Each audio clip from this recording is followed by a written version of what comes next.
Assalamualaikum warahmatullahi wabarakatuh. Alhamdulillah, hari ini kita ketemu lagi dengan pelajaran agama. Gimana kabarnya anak-anak semua? Alhamdulillah, mudah-mudahan selalu dalam keadaan sehat walafiat dan selalu dalam lindungan Allah Subhanahu wa Ta'ala. Anak-anakku yang soleh dan solehah kelas 5, setelah minggu kemarin kita sudah belajar tentang nama-nama kitab Allah Subhanahu wa Ta'ala. Hari ini kita akan belajar tentang poin C, yaitu kitab Allah Subhanahu wa Ta'ala membawa ajaran terpuji. Sebelum kita mulai belajar, kita seperti biasa baca doa dulu, doa sebelum belajar ya. Yuk kita sama-sama baca doa ya. Bismillahirrahmanirrahim. Rabbi zidni ilma warzuqni fahma. Rabbi srohli sodri wa yassirli amri wahlul 'uqdatam min lisani yafqahu qawli. Amin. Sebelum kita melanjutkan pelajaran kita ke poin C, yaitu tentang kitab Allah Subhanahu wa Ta'ala membawa ajaran terpuji, Ibu akan mengingatkan kembali tentang nama-nama kitab Allah Subhanahu wa Ta'ala ya. Allah telah menurunkan 4 kitab suci secara beberapa suhuf yang diberikan kepada Nabi dan Rasul yang berada pada zaman dan umatnya ya. Nah, 4 kitab suci itu adalah yang pertama kitab Taurat yang diturunkan kepada Nabi kita, yaitu Nabi Musa alaihi salam. Nah, kurang lebih pada abad berapa? Abad 12 sebelum Masehi. Dan ini di daerah Israel atau Mesir. Kitab Taurat menggunakan bahasa Ibrani ya. Yang kedua yaitu kitab Zabur. Kitab Zabur diturunkan kepada Nabi Daud alaihi salam ketika beliau menduduki tahta sebagai raja Bani Israel pada abad ke-10 sebelum Masehi di tanah Kanaan ya. Kemudian yang ketiga yaitu adalah kitab suci Injil. Kitab Injil ini diturunkan kepada Nabi Isa alaihi salam pada sekitar abad 1 Masehi di daerah Yerusalem dan menggunakan bahasa Yunani ya. Berarti dalam bahasa Yunani Injil berarti kabar keselamatan. Nah, pelajaran yang baru atau kabar gembira ya. Arti Injil itu tersebut. Yang keempat yaitu adalah yang terakhir yaitu kitab penyempurna, yaitu kitab suci Al-Qur'an. Kitab suci Al-Qur'an itu mulai diturunkan kepada Nabi Muhammad SAW pada abad ke-6 Masehi di Mekah. Nah, peristiwa turunnya ayat Al-Qur'an atau dikenal dengan Nuzulul Qur'an terjadi pada pertama kali ketika Nabi Muhammad SAW menyendiri di gua, yaitu gua Hiro di Mekah. Nah, turunnya Al-Qur'an menandai awal diangkatnya Nabi Muhammad SAW sebagai Rasulullah, yaitu utusan Allah Subhanahu wa Ta'ala. Nah, usia beliau saat itu adalah genap 40 tahun.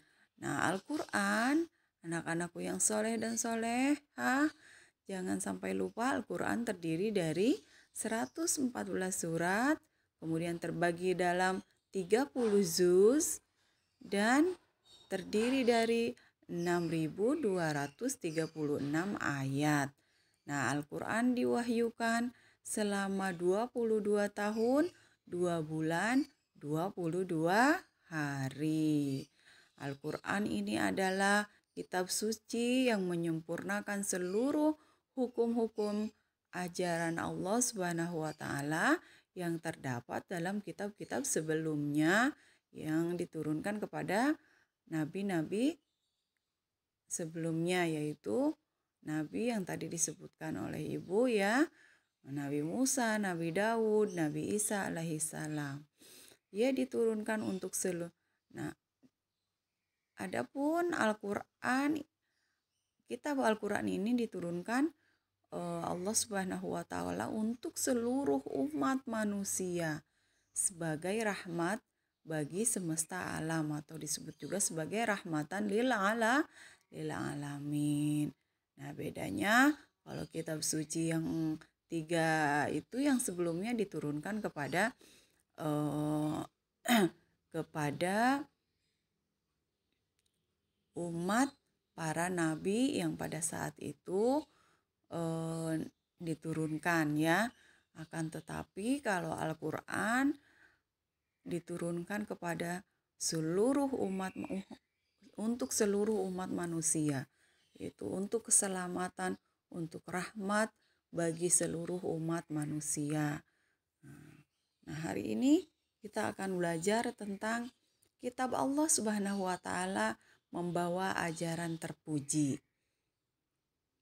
Anak-anakku sekalian sudah tahu semua kalau Al-Quran itu adalah kitab suci penyempurna dari kitab-kitab sebelumnya, dan Allah turunkan untuk seluruh umat manusia, untuk seluruh alam, dan juga sebagai rahmatan lil alamin. Jadi kitab suci Al-Quran, kitab Allah Subhanahu wa taala adalah petunjuk dalam kehidupan kita di dunia ini ya. Nah, petunjuk kepada manusia untuk berperilaku. Nah, berperilaku terhadap siapa? Berperilaku terhadap Allah Subhanahu wa taala, berperilaku kita kepada sesama manusia, kemudian berperilaku kita kepada hewan, tumbuhan, dan alam semesta. Bahkan berperilaku untuk diri kita sendiri. Jadi kitab Allah Subhanahu wa taala itu petunjuk dalam kehidupan kita di dunia ini ya, untuk pedoman kita untuk kehidupan di dunia dan di akhirat ya. Apa ini contohnya? Perilaku kita kepada Allah Subhanahu wa taala, berperilaku kita kepada sesama, kemudian berperilaku kita kepada hewan dan tumbuhan dan alam semesta, bahkan berperilaku kepada diri kita sendiri. Apa contohnya? Ya, misalnya kita selalu hidup bersih. Itu semua ajaran yang ada dalam kitab suci Al-Quran ya. Kita makan minum dengan teratur, tidak boleh makan terlalu banyak, kita harus berhenti makan sebelum kenyang. Itu semua ada aturannya. Aturan makan makanan yang sehat dan teratur, dan tidak boleh menyiksa diri sendiri ya. Nah, ini kita lihat semua anak-anak dalam gambar 2.4 dan 2.5. Ini adalah contoh ajaran terpuji yang dilakukan kepada Sang Pencipta, yaitu Allah Subhanahu wa taala. Apa contohnya? Nah, tentu kamu sudah bisa menilai sendiri, sudah bisa menceritakan sendiri. Gambar 2.4 ini adalah gambar seorang anak yang sedang melakukan ibadah sholat. Ibadah sholat yang mana ibadah ini adalah dilakukan dilakukan sendiri, sedang melakukan ibadah sholat kewajiban kita sebagai seorang hamba kepada Tuhannya ya, Sang Pencipta. Kemudian yang kedua anak-anak, gambar yang kedua ini adalah gambar 2.5, yaitu anak sedang mengerjakan atau sedang berdoa kepada Allah Subhanahu wa taala dengan mengangkat tangannya, memohon kepada Allah Subhanahu wa taala, berdoa apa yang diinginkannya, apa yang dicita-citakannya, dia berdoa kepada Allah. Ini adalah bentuk ajaran terpuji kepada Sang Pencipta ya. Anak ini melakukan kewajiban anak sebagai seorang hamba kepada Sang Pencipta Allah Subhanahu wa taala dengan serajin sholat, dengan rajin berdoa kepada Allah Subhanahu wa taala Sang Pencipta alam semesta ya. Kemudian yang kedua yaitu ajaran terpuji kepada sesama manusia. Anak-anak, kita hidup di dunia ini adalah sebagai makhluk sosial. Tidak mungkin kita bisa hidup sendiri tanpa bantuan orang lain. Oleh karena itu, dalam Al-Quran pun diajarkan kita harus saling menolong antar sesama manusia ya. Dalam gambar 2.6 adalah ini adalah gambar anak saling bersalaman sesama teman. Artinya ketika kita bertemu dengan seseorang, kita tentu saja berkenalan, ingin memperbanyak teman ya. Kemudian apabila melakukan kesalahan, kita saling meminta maaf, saling memaafkan juga. Terus kemudian gambar 2.7 adalah anak sedang menolong teman yang sedang terjatuh dari sepeda. Udah jelas ini adalah bentuk pertolongan kamu, bentuk sosial kamu, bentuk cinta dan kasih sayang kamu kepada sesama. Ini adalah salah satu contoh terpuji, ajaran terpuji yang dilakukan kepada sesama manusia. Dan banyak contoh-contoh lainnya yang tentu saja kamu sendiri pernah melakukannya, baik itu di sekolah, baik itu di lingkungan rumah ya. Kemudian yang ketiga adalah contoh ajaran terpuji kepada hewan dan tumbuhan. Anak-anakku sekalian, kita hidup di dunia ini tentu saja bukan dengan sesama manusia, tapi juga alam sekitar kita juga membutuhkan kehidupan yang layak ya. Contohnya ada hewan, ada tumbuhan ya. Tentu saja di rumah kalian pasti punya hewan ternak ya. Ada yang punya ayam atau hewan peliharaan, kucing, seperti kucing, kelinci, atau malah kalau tidak suka dengan hewan peliharaan atau hewan ternak, kalian bisa juga merawat tanaman yang ada di sekitar halaman rumah kalian ya. Nah, di sini ada contohnya ketika yang gambar 2.8, anak sedang memberikan makanan kepada ayam di halaman rumahnya ya.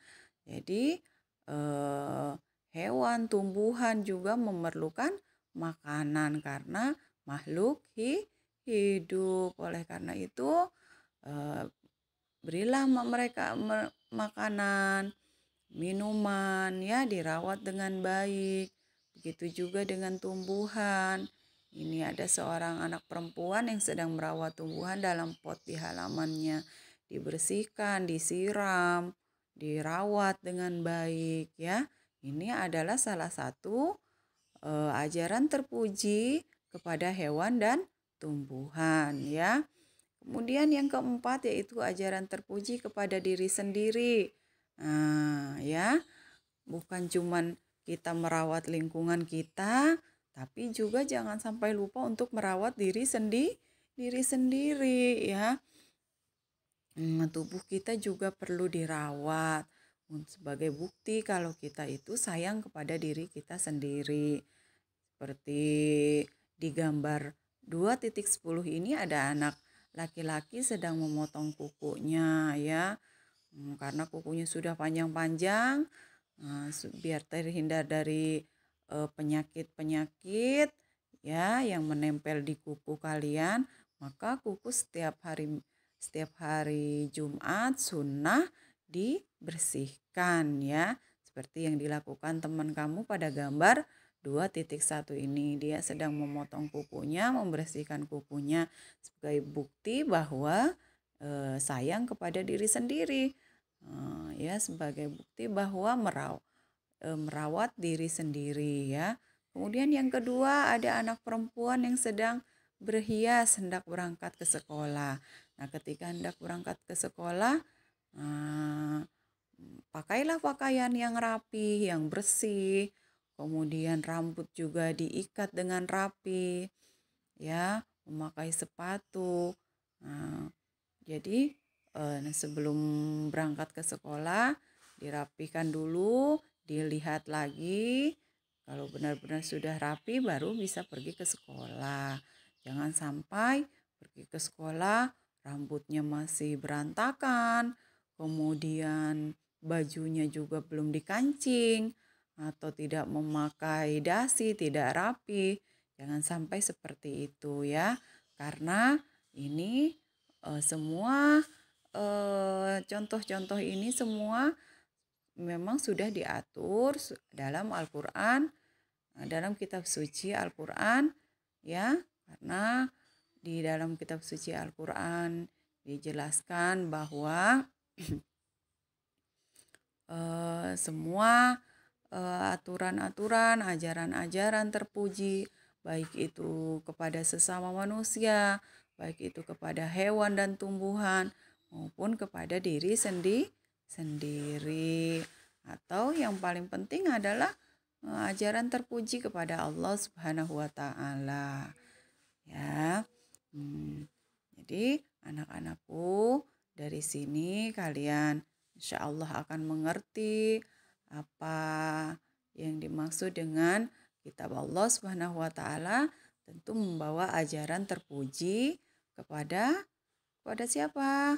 Kepada diri kita sendiri.